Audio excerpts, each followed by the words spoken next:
Hey guys, about time to do another video. Haven't done one for a while, but this is definitely one that hits topics that I love. And obviously, we're talking about construction, we're talking about schedules, and this is a profile of a local project that's being run here in Perth for a company called Strandline.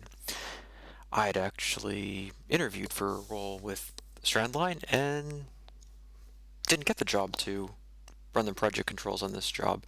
But nonetheless, it's been on my radar to watch it and what's been happening over the last few years on this project. It's fascinating because it's a public ASX company and their real only job they're working on is this Coburn project. And all their ASX announcements are almost like construction progress reports. And this just it hits in my heart because I love reading this and I wish that more companies would actually follow the model to discuss actually the projects that they're involved with and having quarterly activity statements, major milestones.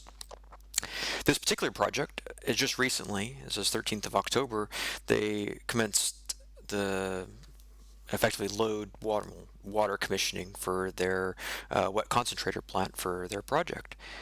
And it's just fascinating. So I just clicked on that article, and we can go look at not quite live pictures, but this was about 2 weeks ago. Actually, I don't know when this picture was actually taken, but it's just awesome to see a company talking about construction in their ASX announcements. And for the last 2 years, while this has been under construction, they've been providing regular updates on how this is being built. Now, I don't know the details of the schedule, specific dates. I've been trying to extract information out of the ASX announcements to try to build a schedule. And there's a lot of points I want to get into in terms of the schedule, which is right here. And so this job, no idea when this actually started, but in terms of some of the announcements I've read, they were in a initial feasibility study that completed early middle 2019. That's a couple of years ago. They then went through a modified feasibility study, probably related to really nutting down optimization, the finances of actually how much they were going to have to raise to execute the job, because this was a job that had to go through a funding phase. And so they got a project, and then indeed they did go through. They got an offtake agreement, equity raising, more debt raising, and then a final investment decision May last year. In tandem with all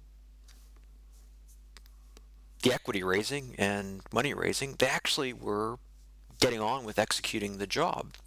So in this final phase of the DFS, they almost went into what you'd almost consider a feed phase. So they were actually getting final tender information from construction contractors and supply vendors, I would assume. I don't know exactly. Some of their announcements did have language saying that they were going out for the market.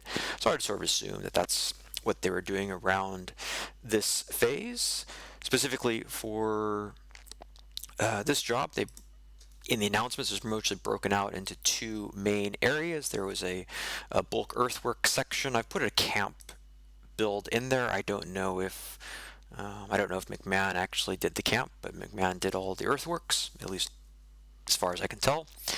And they also had a EPC package for the main structural, mechanical, and I think this went through the electrical and instrumentation through probably construction verification. I don't know the specifics of the contract for what the handoffs were. Obviously, again, in line with that final DFS study to get final finances or numbers for how much they had to raise. They did go through a tender phase through the EPC package that was given to Primero, and I think Primero's an amazing company here in Perth, WA. I'm sure they've got operations in other places as well, but again, an amazing company. They actually had an award to commence what we're calling pre-FID activities, and when was that? That was September, about 2 years ago. and what that actually entails. And I'm actually going to walk through this project because this is information that I really wish other companies were more open at. And the fact that Strandline has done this in their announcements, again, I don't know exactly the scope of works that were entailed. I've had to make some assumptions, but they actually kicked off a detail engineering phase probably around that award of the pre-FID activities around September 2020. And at that time, they probably kicked off a detail engineering, lagged off the commencement of the engineering. They probably could figure out what the final equipment was and go through final equipment tendering.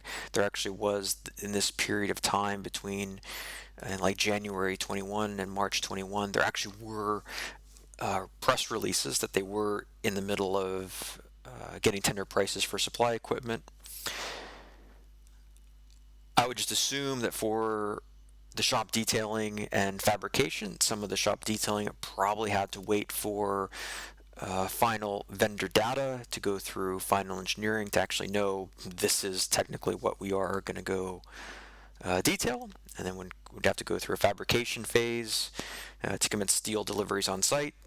Before you actually do your steel erection on site, you got to make sure you've got some concrete, and then working back in terms of when the camp bulk earthworks and roads are available, and pretty much everything lined up very nicely. They had a construction verification period. I don't know exactly when this finished, but there were some indications that it was around September this year.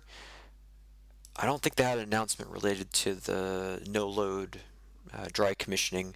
I would just put an assumption in there, and then their announcement middle of October that they're in the middle of wet commissioning.